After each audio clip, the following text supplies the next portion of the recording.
Hi hello അസ്സാം വലൈക്കും welcome back to ഫസീസ് ക്രിയേഷൻസ്. അപ്പോൾ ഇന്ന് ഞാനിവിടെ കാണിക്കുന്നത് ഇതുപോലെ ഫോട്ടോ പ്രിൻ്റ് ചോക്ലേറ്റ് എങ്ങനെയാണ് ഉണ്ടാക്കുന്നത് എന്നുള്ളതാണ്. ഇതുപോലെ കുട്ടികളുടെ ബർത്ത്ഡേ അതല്ലെങ്കിൽ നമ്മുടെ പ്രിയപ്പെട്ടവരുടെയൊക്കെ വെഡ്ഡിങ് ആനിവേഴ്സറി അങ്ങനെയുള്ള പ്രത്യേക ദിവസങ്ങളിലൊക്കെ നമുക്ക് ഇതുപോലെ ഫോട്ടോ പ്രിൻ്റ് ചോക്ലേറ്റ് ഗിഫ്റ്റായിട്ടൊക്കെ കൊടുക്കാം കേട്ടോ.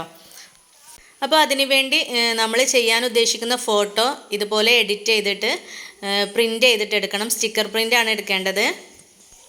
ഞാനിവിടെ A3 ഷീറ്റിലാണ് കേട്ടോ എടുത്തിട്ടുള്ളത്. ഒരു A3 ഷീറ്റിൽ 12 പീസ് പോകുന്നുണ്ട്. മുകളിൽ ഹാപ്പി ബർത്ത്ഡേ, താഴെ അജ്വാമോൾ എന്ന് എഴുതിയിട്ടുണ്ട്. ഇതുപോലെ എഡിറ്റ് ചെയ്യുന്ന സമയത്ത് എല്ലാം കറക്റ്റായിട്ട് സെൻറ്ററിൽ തന്നെ വരാനായിട്ട് ശ്രദ്ധിക്കുക. എന്നാലേ ഇതുപോലെ നമ്മൾ പാക്ക് ചെയ്യുന്ന സമയത്ത് കറക്റ്റായിട്ട് കിട്ടുള്ളൂ. ഇതിൻ്റെ ബാക്ക് സൈഡിൽ കാണുന്ന ഈ ഒരു ഷീറ്റ് ഉണ്ടല്ലോ, അത് മുഴുവനായിട്ട് കട്ട് ചെയ്യേണ്ട കേട്ടോ. ചെറിയൊരു പീസ് നടുഭാഗത്ത് അവിടെ വെച്ചിട്ട് ബാക്കിയുള്ള ഭാഗം ഇതുപോലെ ഇങ്ങനെ കട്ട് ചെയ്ത് കൊടുക്കാം. 4 സൈഡിൽ നിന്നും കട്ട് ചെയ്ത് കൊടുക്കണം. നടുവിലായിട്ട് ഇതുപോലെ ഒരു പീസ് അവിടെ തന്നെ നിന്നോട്ടെ. എന്നിട്ട് ആ ഒരു ഭാഗത്ത് ചോക്ലേറ്റ് ഇതുപോലെ ഇങ്ങനെ വെച്ച് കൊടുക്കാം.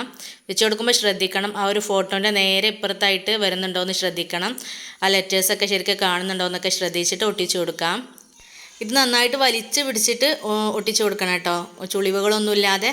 എന്നിട്ട് ഒരു സിക്സാക്കിൻ്റെ കത്രിക വെച്ചിട്ട് ഇതുപോലെ ഇങ്ങനെ കട്ട് ചെയ്ത് കൊടുക്കാം. ഇനി ഇതുപോലുള്ള കത്രിക ഇല്ലയെന്നുണ്ടെങ്കിൽ നമുക്ക് നോർമൽ കത്രിക വെച്ചിട്ട് ഇതുപോലെ ഇങ്ങനെ ഒരു സൈഡിലേക്ക് കട്ട് ചെയ്ത് കൊടുക്കാം. എന്നിട്ട് ഇതുപോലെ ഇങ്ങനെ കട്ട് ചെയ്ത് കൊടുത്താൽ ആ ഒരു സിക്സാഗിൻ്റെ ഷേപ്പിൽ തന്നെ കിട്ടും.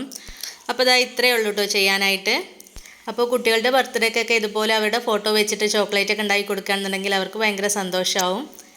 പിന്നെ അതുപോലെ കപ്പിൾസിൻ്റെ ഫോട്ടോസൊക്കെ വെച്ചിട്ട് ഇതുപോലെ നല്ല രീതിയിലൊക്കെ എഡിറ്റ് ചെയ്തിട്ട് നല്ല ഭംഗിയുള്ള വലിയ വലിയ ചോക്ലേറ്റ്സുകളൊക്കെ ആക്കിയിട്ട് അതും അങ്ങനെയും ഗിഫ്റ്റ് കൊടുക്കാം. അപ്പോൾ ഈ ഒരു വീഡിയോ നിങ്ങൾക്ക് ഇഷ്ടമായിട്ടുണ്ടെങ്കിൽ പ്ലീസ് ഒന്ന് ലൈക്ക് ചെയ്യണം, ഷെയർ ചെയ്യണം. ചാനൽ ഇതുവരെ സബ്സ്ക്രൈബ് ചെയ്യാത്തവരാണെങ്കിൽ ഒന്ന് സബ്സ്ക്രൈബ് ചെയ്തിട്ട് സപ്പോർട്ട് ചെയ്യണം. വീഡിയോയെക്കുറിച്ചുള്ള അഭിപ്രായങ്ങൾ എന്താണെങ്കിലും കമൻറ്റ് ബോക്സിലൂടെ അറിയിക്കണം. അപ്പോൾ വീണ്ടും പുതിയൊരു വീഡിയോയുമായി വരുന്നത് വരേക്കും bye bye. Thanks for watching.